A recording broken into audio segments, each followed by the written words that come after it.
Hello student, good morning. मी Nate madam. आज आपण बोर्डाची परीक्षा जी होणार आहे त्या बोर्डाच्या परीक्षेला उत्तरपत्रिका कशी लिहावी, पेपर प्रेझेंटेशन आपलं कसं असलं पाहिजे हे पाहणार आहोत. त्यासाठी काही आवश्यक अशा ज्या गोष्टी आहेत त्या आपण आज बघणार आहोत. शिवाय पेपर कसा तपासला जातो तेही थोडक्यात मी तुम्हाला सांगणार आहे. आपली जी परीक्षा होणार आहे त्या परीक्षेला अशा पद्धतीची उत्तरपत्रिका आपल्याला मिळते. तर ह्या उत्तरपत्रिकेमध्ये सगळ्यात आधी म्हणजे मुखपृष्ठ पहिलं पान जे असतं ते पहिलं पान आपण अचूक माहिती त्यात भरायची असते आणि ती माहिती फक्त या ज्या ठिकाणी तुम्हाला सांगितली तिथेच भरायची. इतर कुठेही काहीही लिहायचं नाही. तुमचं नाव, इयत्ता, तुकडी, शाळेचं नाव हे कुठेही इतर ठिकाणी लिहायचं नाही. तर इथे बघा, पहिल्यांदा तुम्हाला तुमचा जो सीट नंबर असेल तो अंकात इथं लिहायचा. तोच सीट नंबर नंतर तुम्हाला अक्षरमध्ये वर्डमध्ये लिहायचा आहे. आता हा सीट नंबर तुमच्या रिसीटमध्ये दिलेला असतो, तो बघून जसाच्या तसा लिहायचा. रिसीटमध्ये अक्षरात पण दिला असतो, अंकात पण दिला असतो, तो बघून लिहायचा. त्यानंतर इथे कॅन्डिडेट सिग्नेचर म्हणजे तुमची सही इथे करायची. इथे तुमच्या सुपरवायझरची सही असेल. इथं केंद्र क्रमांक असतो. तुम्ही ज्या सेंटरला आहात त्या सेंटरचा एक नंबर असतो, तो नंबर इथं लिहायचा. तर उरळी कांचनचा नंबर 1111 आहे, त्यामुळे इथं 111 लिहिलेलं आहे, पण तुमचा सेंटरचा जो नंबर आहे तो तुम्ही लिहायचा. त्यानंतर ही माहिती पूर्ण भरून झाली की इथे खाली आणखीन माहिती आहे. इथं क्वेश्चन पेपर सेट कोड. तर तुमचा मॅथ्समध्ये तुम्हाला जो सेट कोड दिलेला असतो ABCD, त्यापैकी कुठला सेट तुम्हाला दिलेला आहे तो तुम्ही बघायचा आणि तो लिहायचा. जर सेट नसेल तर लिहायची आवश्यकता नाही. जर सेट असेल ABCD तर तो लिहायचा. आता मागच्या परीक्षेला सेट नव्हता, पण त्याच्या आधी सेट नंबर असायचे, तर सेट नंबर इथे तुम्ही असेल तर लिहायचा, नाही तर नाही. आता सब्जेक्ट विषय आपला मॅथ्स आहे, इथं मॅथ्स लिहायचं. अल्जेब्रा असेल फर्स्ट पेपर असेल पेपर फर्स्ट, सेकंड पेपर असेल सेकंड पेपर लिहायचं. डेट लिहायची. त्यानंतर तुम्ही जर इंग्लिशमध्ये पेपर तुमचा इंग्लिश मीडियम असेल इंग्लिश लिहा, मराठी मीडियम असेल मराठी लिहा. सेमी इंग्लिशच्या मुलांनी मॅथ्स इंग्लिशमध्ये लिहायचं. अशा पद्धतीने ही माहिती पूर्णपणे मुखपृष्ठावरची पूर्णपणे व्यवस्थित अचूक भरायची आहे. अक्षर जरी तुमचं सुंदर नसेल तरीसुद्धा व्यवस्थितपणा आणि नेटकेपणा तुमच्या लेखनामध्ये असावा. घाई गडबडीमध्ये लिहू नका. हे झालं मुखपृष्ठावरची माहिती. त्यानंतर इथे आणखीन एक माहिती आहे की नंबर ऑफ सप्लिमेंट. तुम्ही किती पुरवण्या जोडल्या त्या पुरवण्यांची संख्या इथे लिहायची असते. आलेख पेपर जोडलेला असेल तर 1 नंबर आपण लिहितो आणि 2 आणखीन पुरवण्या असतील तर इथं ती संख्या लिहायची आणि मग टोटल इथं हे शेवटी भरायचं असतं. आता बघा, जेव्हा तुम्ही हे पूर्ण करता त्यानंतर थोड्या वेळानंतर तुम्हाला बारकोड म्हणून एक स्ट्रीप येते, एक पट्टी येते बारकोडची, आणि त्या बारकोडवरती तो बारकोड जो आहे तो इथे या ठिकाणी चिटकवायचा असतो. तर त्या बारकोडवरती अजून एक नंबर असतो, तुमच्या सीट नंबर सारखाच अजून एक नंबर तिथं लिहिलेला असतो. इथं तो सीट नंबर असतो आणि इथे ते बार असतात. नंतर तुमचा पेपर संपायची वेळ येते, तर अर्धा तास जेव्हा राहतो तेव्हा होलोक्राफ्ट्स म्हणून हे स्टिकर असतं, हे स्टिकर इथे चिटकवावं लागतं. ह्या बारकोडवरती बारकोडचा अर्धा भाग आणि तुमच्या ह्या संपूर्ण नंबरचा पूर्ण भाग हा ह्या होलोक्राफ्ट स्टिकरनी आपल्याला चिटकवावा लागतो. तर होलोक्राफ्ट स्टिकर तुम्हाला पेपर संपायच्या वेळेस मिळतो, तो इथे चिटकवायचा. म्हणजे तुमची सगळी माहिती ही काय होते, बंद होते, ती कुणालाही दिसत नाही. तर ही होलोक्राफ्टची आणि बारकोडची सिस्टीम आपल्याला बोर्डाच्या परीक्षेला यूज करावी लागते. सोपी गोष्ट आहे ती. फक्त कशा पद्धतीने चिटकवायचं, त्याला चिटकवण्यासाठी आपोआप स्टिक तिथे असतंच. हे इथे चिकटपणा असतो, तिथे आपोआप ते चिकटलं जातं. तर चिकटवत असताना फक्त हा बारकोडची जी स्ट्रीप आहे ती बारकोड जी शब्द जिथं दिलेला आहे तिथे बघून चिटकवायची. इथं खाली UID दिलं आहे, तिथे काही मुलं चुकून चिटकवतात, तर तिथं न चिटकवता वरच्या बाजूला ही बारकोडची स्ट्रीप चिटकवायची असते. आणि त्यानंतर हे स्टिकर असतं, त्यामुळे ते चिकटलं एकदा की ते पुन्हा निघत नाही आणि निघताना मग ते फाटतं आणि मग तुमची ती बारकोडची स्ट्रीप वाया जाते आणि मग अडचण निर्माण होते. आणि म्हणून बारकोडची स्ट्रीप व्यवस्थित चिटकवायची. ती बारकोडच्या ठिकाणी हा शब्द बघून तिथं चिटकवायची, इथं चिटकवायची नाही. आणि ही चिटकवल्यानंतर होलोग्राफ्स तुम्हाला मिळतो. तर असे हे होलोग्राफ्स तुम्ही जेवढ्या पुरवण्या लावता त्या पुरवण्यांसाठी सुद्धा हे होलोग्राफ्स तुम्हाला दिले जातात. तर अशा पद्धतीने हे आपल्याला चिटकवायचं आहे. हे झालं मुखपृष्ठावरचं. आता आपण बघणार आहोत की पेपर प्रेझेंटेशन आपलं कसं असेल.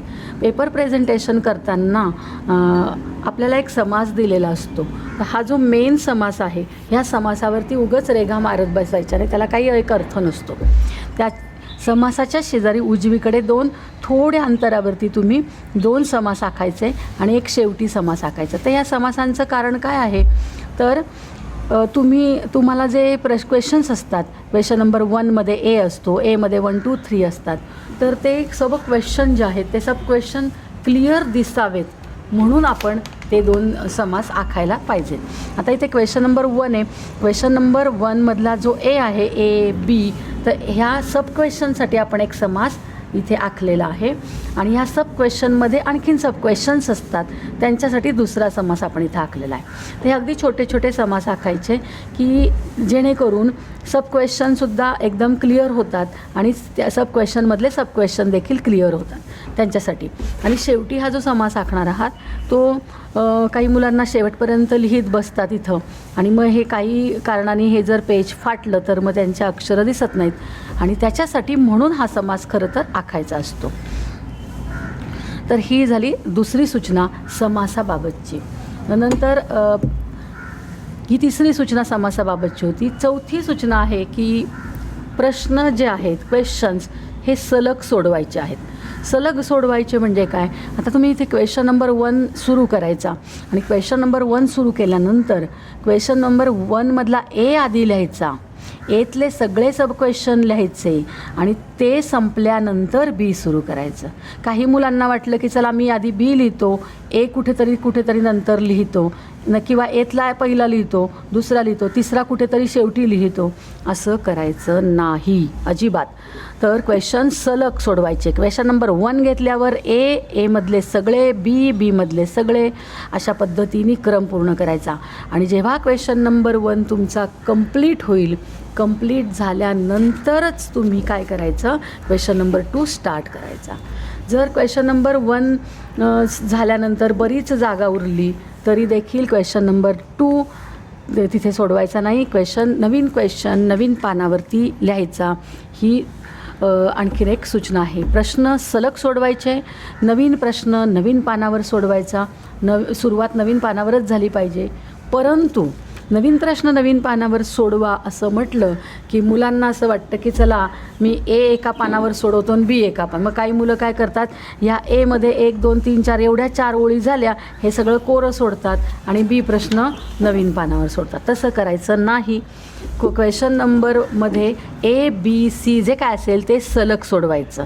ए नंतर बी, बी नंतर सी असेल तर सी, हे सलग सोडवत यायचं. नवीन पानावरती उपप्रश्नाची सुरुवात करू नका, तर नवीन प्रश्नाची सुरुवात नवीन पानावरती करायची आहे. प्रश्न सलग सोडवा, नवीन पानावर नवीन प्रश्न सोडवा आणि प्रश्न मात्र त्याच पानावर सोडवा, नवीन प्रश्नावर नाही. याच्यातच आणखीन एक महत्त्वाची सूचना आहे की प्रश्न क्रमांक जे आहेत ते क्लिअरली दिले पाहिजेत. बरीच मुलं प्रश्नांची उत्तरं लिहित राहतात, उदाहरणं सोडवत राहतात, पण इकडे प्रश्नांचा क्रमांक टाकत नाहीत.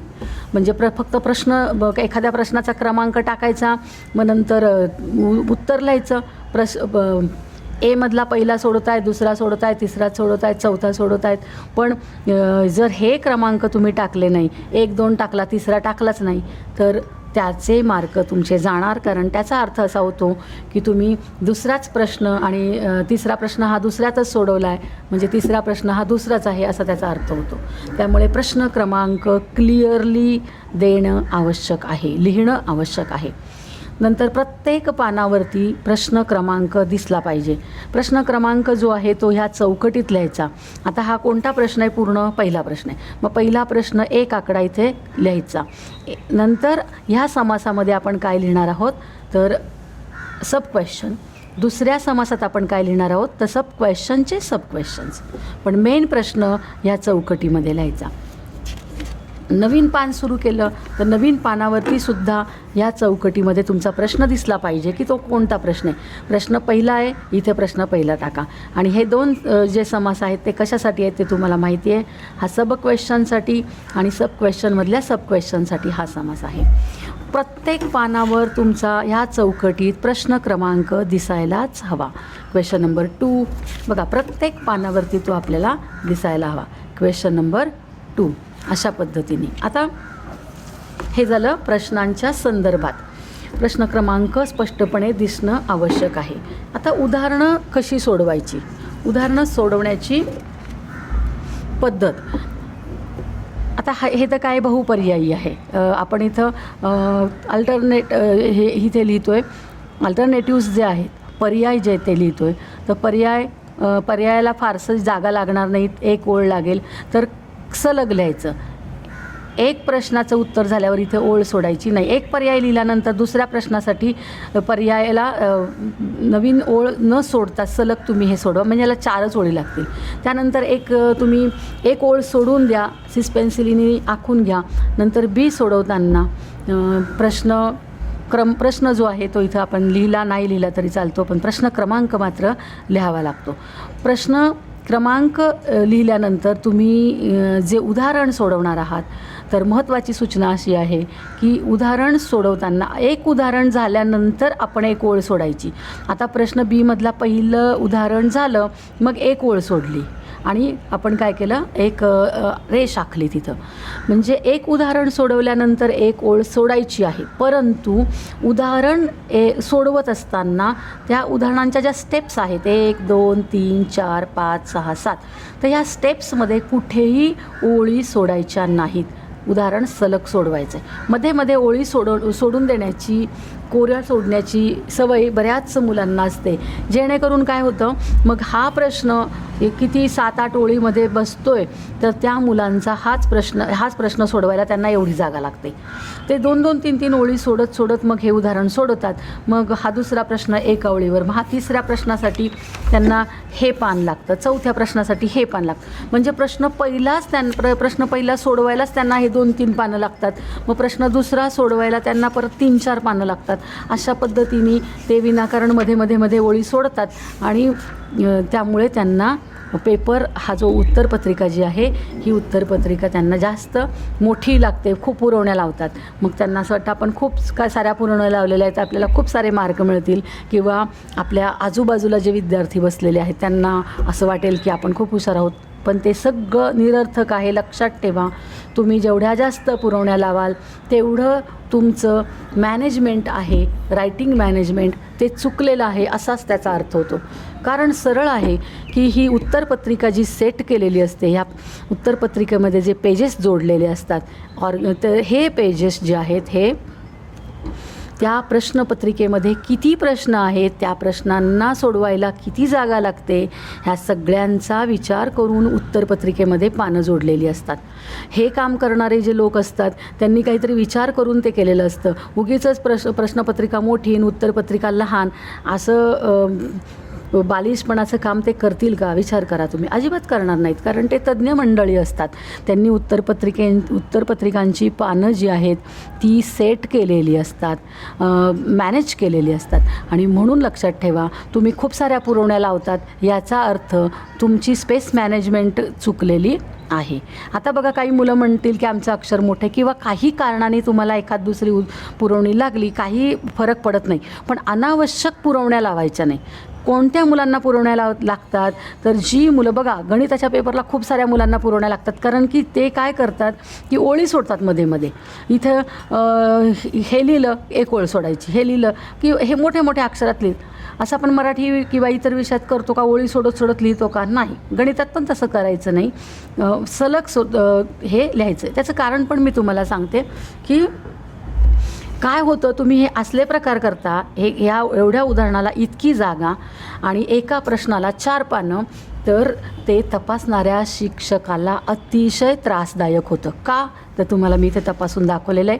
बघा काय, आता पेपर तपासण्याची गणिताची पद्धत कशी असते. गणित विषयाची पेपर तपासण्याची पद्धतीमध्ये जे मॉडेल आन्सर दिलेलं असतं बोर्डाने, त्या मॉडेल आन्सरप्रमाणेच मार्क द्यावे लागतात. आता इथे प्रत्येक पर्याय 1, 2, 3, 4 ह्या 4 पर्याय जे आहेत यांना 1-1 मार्क आहे. तर आता समजा हे बी उत्तर आहे, हे बी उत्तर बरोबर असेल तर इथे या समासाच्या डाव्या बाजूला बरोबरची खूण आणि त्या खुणेशेजारी 1 मार्क दिला जातो. म्हणजे या दोघांचा अर्थ काय होतो की ह्या प्रश्नाला तुम्हाला 1 मार्क मिळाला आहे. अशा पद्धतीने प्रत्येक पर्यायाला 1-1 मार्क मिळतो आणि हे इथं मेन्शन करावं लागतं. तपासणारे जे शिक्षक आहेत त्यांना ते या खुणांच्या शेजारी ते दाखवावं लागतं. आणि त्याची प्रश्न 1 मधला ए बहुपर्यायी जो आहे त्याचे पूर्ण त्या प्रश्नाला किती मार्क मिळाले त्याची टोटल इथे लिहून किती आहे इथे 4, तर 4चे 4 बरोबर आले 4 मार्क. तर हे टोटल पुन्हा आणखीन वरती इथं मुखवरती वरच्या बाजूला ही जागा जी आहे तिथं लिहावी लागते. ह्या जागेमध्ये विद्यार्थ्यांनी काहीच लिहायचं नाही. ही तपासणाऱ्या शिक्षकांना मार्क देण्याची ही जागा आहे. तर इथे बघा एला 4 मार्क दिलेले आहेत.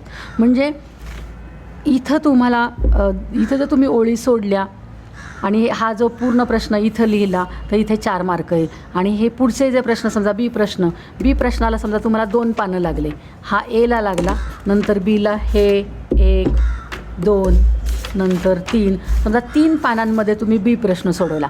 तपासणाऱ्या शिक्षकाचे काय हाल होतील बघा. आता हे काय होतं आहे, प्रश्न बी मधला पहिला याला मिळाला आहे अर्धा मार्क, ह्या स्टेपला अर्धा मार्क मिळाला आहे, ह्या स्टेपला मार्क द्यावे लागतात. एका प्रश्नामध्ये 1 मार्क जो तो डिवाईड केलेला असतो. म्हणजे जर क्वाड्रॅटिक इक्वेशन आहे याला अर्धा मार्क आणि त्याचं रिझन त्याला अर्धा मार्क, मग हे अर्धा 1 झाली टोटल. अशा पद्धतीने स्टेपला मार्क दिले जातात. नंतर ह्या उदाहरणात पण बघा, ह्या स्टेपला अर्धा मार्क, ह्या स्टेपला अर्धा मार्क टोटल, नंतर ह्या स्टेपला अर्धा मार्क, ह्या स्टेपला अर्धा मार्क टोटल. असे जर का तुम्ही हे प्रश्न 2-3 पानांवर लिहिले, इथंही लिहिला, इथंही लिहिला, तर तुमच्या एकेका मार्कासाठी म्हणजे ह्या इथं 1च मार्क मिळाला, इथं 1 मार्क मिळाला, इथं 1 मार्क मिळाला, इथं 1, म्हणजे तुमच्या ह्या 4 मार्कांसाठी त्या शिक्षकांना 4 पानं उलटावी लागतील. आणि मग सारखं मागे बघायचं, टोटल करायची, इकडे बघायचं, टोटल करायची, नंतर ग्रँड टोटल इथं लिहिलेली असते ती टोटल बघायची. म्हणजे हे इथे एवढे 4 मार्क लिहिण्यासाठी शिक्षकांना 4 पेजेस उलटावे लागतात. आणि गरज आहे का काही गरज नाही. सगळं इथे ते उदाहरणं छोटेच असतात. ही छोटी उदाहरणं असतात. तर ही उदाहरणं जर आपल्या एका पेजवरती सहजपणे मावू शकत असतील, बसू शकत असतील, तर त्याला आपण 3-4 पानं जर लावली तर त्याच्यामध्ये फार मोठी काही आपली हुशारी होत नाही आहे. तिथं उलट तुमची स्पेस मॅनेजमेंट जे आहे ते तुमचं काय तिथं दिसतं आहे की तुम्हाला मॅनेज करता येत नाही आहे ओळी. तर ही सवय असेल तर ती काढून टाका. त्याच्याने शिक्षकांना इथे मार्क लिहिण्यासाठी खूप अडचणी निर्माण होतात. आणि तो पेपर तपासायला जर 10 मिनिट लागत असतील तर तो पेपर तपासायला जर तुम्ही खूप पुरवण्या लावल्या, खूप जागा सोडली, तर तोच पेपर तपासायला शिक्षकांना अर्धा तासाच्या वर वेळ लागू शकतो. आणि तिथं त्यांचा वेळ वाया जातो, त्यांची मानसिकता बिघडते आणि आपलं पेपर प्रेझेंटेशन किती पुअर आहे हे पण लक्षात येतं. तर आपलं पेपर प्रेझेंटेशन हे एकदम स्मार्ट असलं पाहिजे. ती तुमची जबाबदारी आहे. इम्प्रेशन तुमच्या पेपर प्रेझेंटेशननी तुम्ही तपासणाऱ्या शिक्षकांवर टाकायचं आहे. तर त्याच्यासाठी ही अतिशय महत्त्वाची सूचना आहे की अनावश्यक एलिमेंट पुरवण्या लावायच्या नाही. त्याच्यासाठी ही जी सवय असेल तुमची जास्त ओळी सोडण्याची ती काढून टाका आणि प्रत्येक ओळीवरती स्टेप्स लिहायला शिका. ओके. तर पुन्हा एकदा मी तुम्हाला पेपर कसा तपासला जातो ते सांगते. एची टोटल केली जाते इथे. एमध्ये किती मार्क आहेत टोटल, ती टोटल इथे मांडली जाते. बीची टोटल पण केली जाते. आता बीमध्ये काय झालं आहे की प्रश्न जो सोडवायचा आहे, प्रश्न सोडवला आहे तर प्रत्येक प्रश्नामध्ये ज्या स्टेप्स आहेत त्या स्टेपची टोटल केली जाते. म्हणजे इथे ह्या प्रश्नाची टोटल इथे, या प्रश्नाची टोटल इथे, तिसऱ्या प्रश्नाची टोटल इथे आणि चौथ्या प्रश्नाची म्हणजे सब क्वेश्चन म्हणायचं आहे मला, चौथ्या सब क्वेश्चनची टोटल इथे. आणि हे चारही सब क्वेश्चन जे त्यांची ग्रँड टोटल इथे 4 झाली आणि मग ते 4 मार्क इथे मांडले जातात. म्हणजे एचे 4 मार्क आणि बीचे 4 मार्क इथे दिले जातात आणि त्या दोघांची टोटल 8 इथे दिली जाते. आणि ही जी टोटल आहे ही 8, हे जे 8 मार्क्स आहेत हे 8 मार्क्स मग पहिल्या पानावरती मुखपृष्ठावर एक्झामिनरनी तपासलं की तो एक्झामिनर इथे 8 मार्क लिहितो. पुन्हा तुमचा पेपर मॉडरेटर चेक करतात. मग मॉडरेटर परत तुम्हाला किती मार्क्स, जर 8 असतील तर 8 लिहितात, जर कमी झाले तर कमी लिहितात, जर जास्त झाले तर जास्त लिहितात. तर हे एक्झामिनर इथे मार्क देतात, मॉडरेटर इथे मार्क देतात, चीफ मॉडरेटर इथे मार्क देतात. अशा पद्धतीने तुमचा पेपर 3 वेळा तपासला जातो, लक्षात ठेवा. तर म्हणून आपल्या पेपरचं प्रेझेंटेशन इतकं छान असलं पाहिजे की ते पेपर तपासणाऱ्याला त्याचा त्रास होता कामा नये आणि आपलं इम्प्रेशन त्यांच्यावरती पडलं पाहिजे. तर ही एक सूचना आहे. स्टेप्समध्ये ओळी सोडू नका. प्रश्नानंतर सब क्वेश्चननंतर किंवा उदाहरणानंतर ओळ सोडायची, पण उदाहरणांच्या मध्ये ओळी सोडायच्या नाहीत. नंतर ते खूप पुरवण्या लावण्याची आवश्यकता नाही, ते मी तुम्हाला सांगितलेलं आहे. त्याच्या पुढची सूचना आहे 7वी की फिकट शाईचा पेन वापरायचा नाही. तुम्ही शाई म्हणजे शक्यतो तुम्ही जेल पेन नका वापरू, बॉल पेन वापरा. पण आता जेल पेनची सवय असेल तर जेल पेन वापरा. पण पेन वापरताना काळजी घ्यायची की तुम्ही जो काही पेन वापरणार आहात तो पेन आहे तुम्ही आधी वर्षभर वापरलेला असला पाहिजे. म्हणजे तुमच्या हातात तो रुळलेला असला पाहिजे. एकदम अचानक तुम्ही नवीन कंपनीचा पेन जर तुम्ही घेतला आणि परीक्षेला त्यांनी लिहायला सुरुवात केली तर तुम्हाला स्पीड कमी होऊ शकतो, अडचणी येऊ शकतात आणि पेपर पूर्ण व्हायला पण प्रॉब्लेम होऊ शकतो. तर नवीन पेन आणू नका. जर तुम्हाला नवीन पेन वापरायचा असेल तर तुम्ही तो 1 महिना आधी तुमच्या हातामध्ये रुळवायला पाहिजे. म्हणजे जे एकूण काय तर तुम्ही जो पेन वापरता, तुम्हाला ज्या पेनची सवय आहे तोच पेन तुम्ही परीक्षेला वापरायचा. फिकट शाईचा पेन वापरू नका. शाई जी आहे तुम्ही वापरणार आहात ती कशी असली पाहिजे, डार्क असली पाहिजे, ती दिसली पाहिजे स्पष्टपणे शिक्षकांना. ओके. कारण तुमच्या शाईमुळे सुद्धा तुमच्या पेपरचं प्रेझेंटेशन पुअर होऊ शकतं. चांगली शाई वापरली तर चांगलं प्रेझेंटेशन होऊ शकतं. त्यानंतर तुम्ही पेपरला जाताना 2 पेन, जादाचा पेन जवळ ठेवा, पण तोही पेन कसा असला पाहिजे, तुम्ही आधी वापरून बघितलेला असला पाहिजे, रुळवलेला असला पाहिजे. म्हणजे तुम्ही जे पेन वापरणार आहात ते पेन तुम्ही आधी वापरलेले पाहिजे. परीक्षेच्या वेळेस जो पेन तुम्ही यूज करणार आहात तो तुम्ही आधी तुमच्या हाताने रुळलेला पाहिजे. आणखीन महत्त्वाची गोष्ट म्हणजे शाई फुटणारा पेन अजिबात वापरू नका. पेन वापरत असताना त्याची जर शाई फुटत असेल तर तसा पेन अजिबात वापरू नका. अतिशय घाणेरडा पेपर होतो तो. तर ही पेनची एक सूचना आहे. शक्यतो निळाच पेन वापरा. तुम्ही म्हणाल काय होतं काळा पेन वापरलेला चालतो की? चालतो, पण पेपर तपासत असताना निळा पेन डोळ्यांना आल्हाददायक वाटतो तपासणाऱ्या शिक्षकांच्या. काळा पेन जास्त हायलाईट होतो. तर तुम्ही शक्यतो निळा पेन डार्क शाईचा वापरायचा आहे.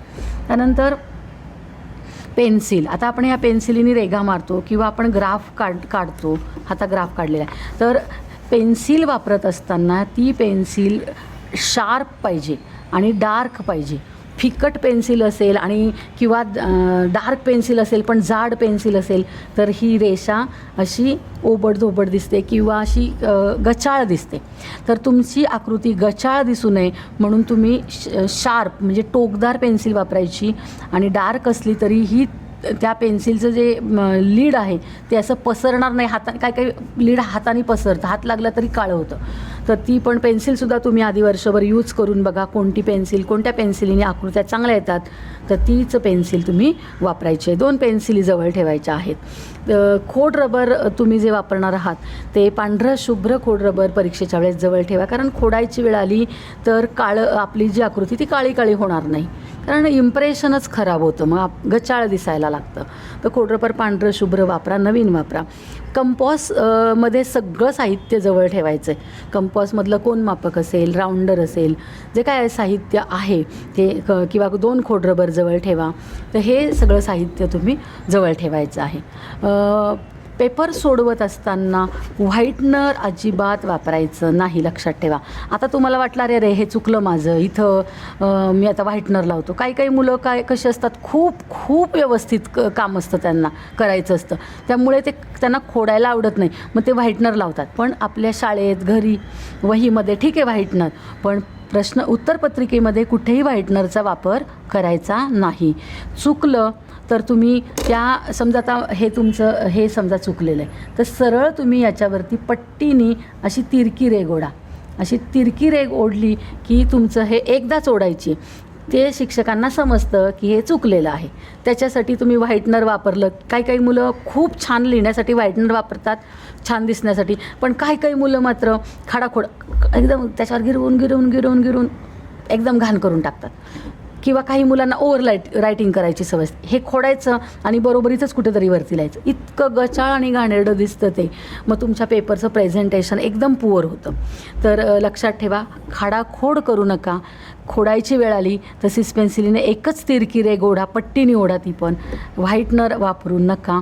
आणि अशा पद्धतीने आपलं पेपर प्रेझेंटेशन तुम्हाला करायचं आहे. कच्चं काम समजा तुम्हाला करायचं असेल, आता समजा हे उदाहरण सोडवायचं आहे, कॅल्क्युलेशन करायचं आहे, तर कच्चं काम करण्यासाठी तुम्ही मागचं पेज वापरू शकता. पण मागचं पेज वापरत असताना लक्षात ठेवा, समजा तुम्हाला कच्चं काम करायचं तर क्वेश्चन 1 मधला 1 सोडवायचा, तर इथून सुरू करा तुम्ही कच्चं काम. ह्या एवढ्या भागामध्ये तुमचं एक उदाहरण सोडून होऊ शकतं. ते उदाहरण सोडवून झालं की लगेच तुम्ही इथं पेनानीच बॉर्डर करा किंवा पेन्सिलनी बॉर्डर करा. पुढचं कच्चं काम समजा क्वेश्चन नंबर 3 मधलं 2 करायचं, इथे लगेच क्वेश्चन नंबर 3 2 टाका. याच्यावर करू नका, क्वेश्चन नंबर 3 2 टाका. इथं तुम्ही क्वेश्चन नंबर 3 2चं कच्चं काम केलं, लगेच त्याला एक छोटीशी बॉर्डर करून टाका. अशा पद्धतीने तुम्हाला ज्या प्रश्नांची, सगळ्याच प्रश्नांचं कच्चं काम करावं नाही लागत आपल्याला, पण ज्या प्रश्नांचं कच्चं काम करावं लागतं ते आपण मागच्या पानावर लिहित असताना तिथं क्वेश्चन नंबर टाकून ठेवला आणि बॉर्डर करून ठेवली, म्हणजे नुसतं असं, तर आपल्याला पुढे समजा काही चूक शोधायची असेल तर पटकन आपल्याला आपलं कुठे चुकलेलं आहे ते सापडतं. आणि अशा पद्धतीने कच्चं काम सुद्धा फेअर पक्क दिसेल, अशा पद्धतीने तुम्ही मागच्या पानावरती ते करून ठेवायचं. एकदा कच्चं काम केलं की त्याच्यावरती तुम्ही परत खोडरबरने खोडणं, काळं करणं, त्याच्यात वेळ वाया घालवू नका, तसंच राहू द्या ते. ओके, हे झालं कच्च्या कामाबाबत.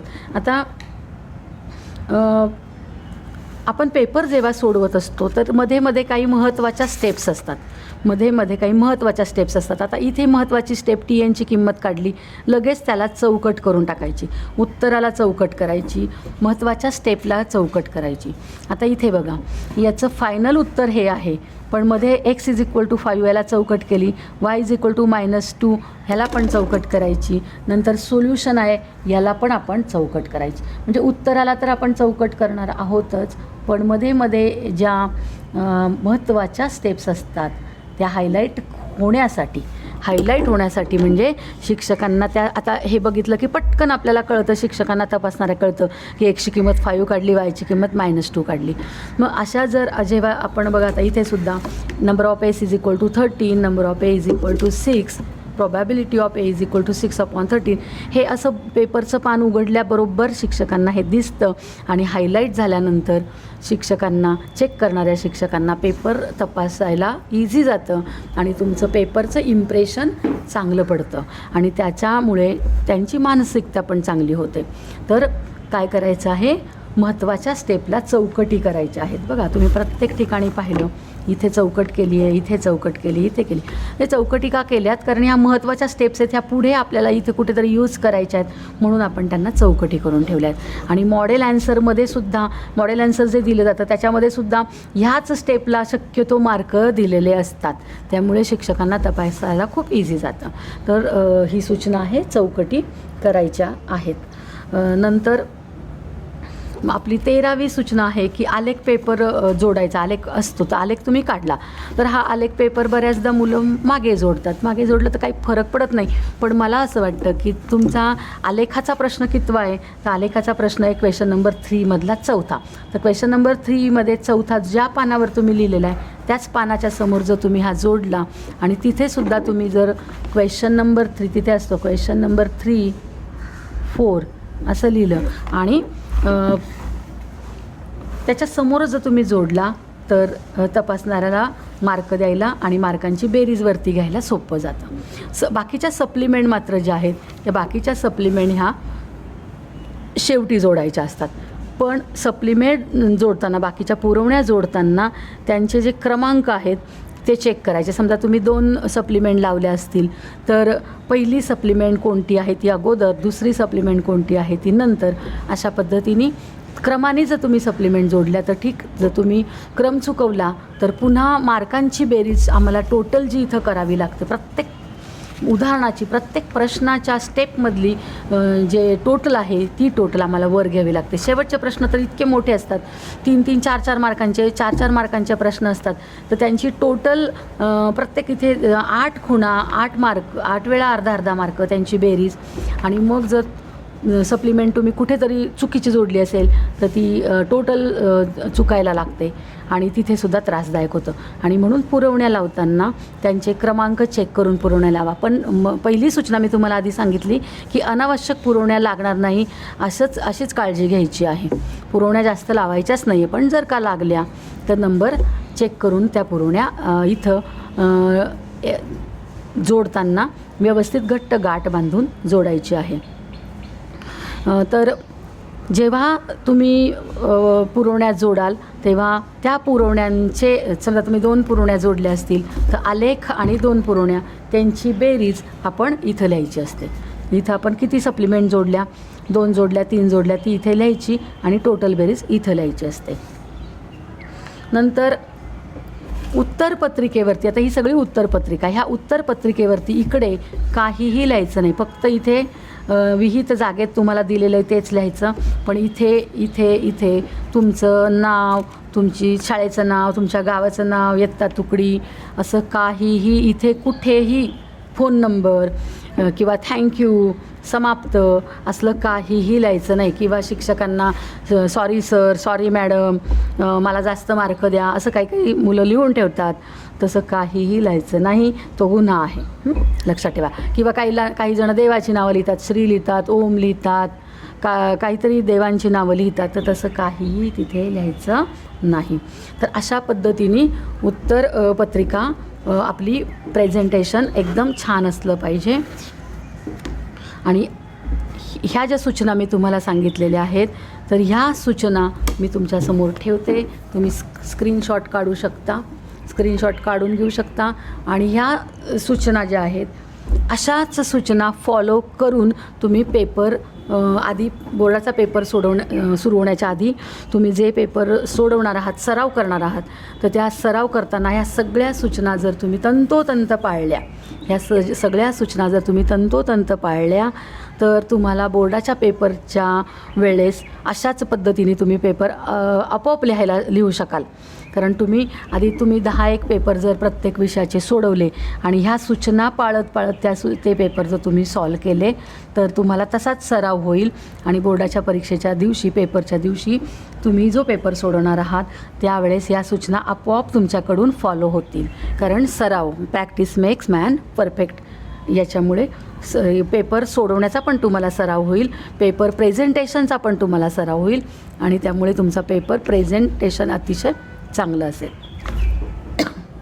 तर तुम्हाला आजचा व्हिडिओ आवडला का? जर आवडला असेल तर व्हिडिओला लाईक करा आणि जर तुम्ही या चॅनलला सबस्क्राईब केलं नसेल तर जरूर सबस्क्राईब करा. आता पुढचा जो व्हिडिओ मी बनवणार आहे त्या व्हिडिओमध्ये मॅथ्स 1चा बोर्डाचा आत्ता झालेला हा बोर्डाचा पेपर आहे. हा बोर्डाचा पेपर सोडवून तुम्हाला देणार आहे.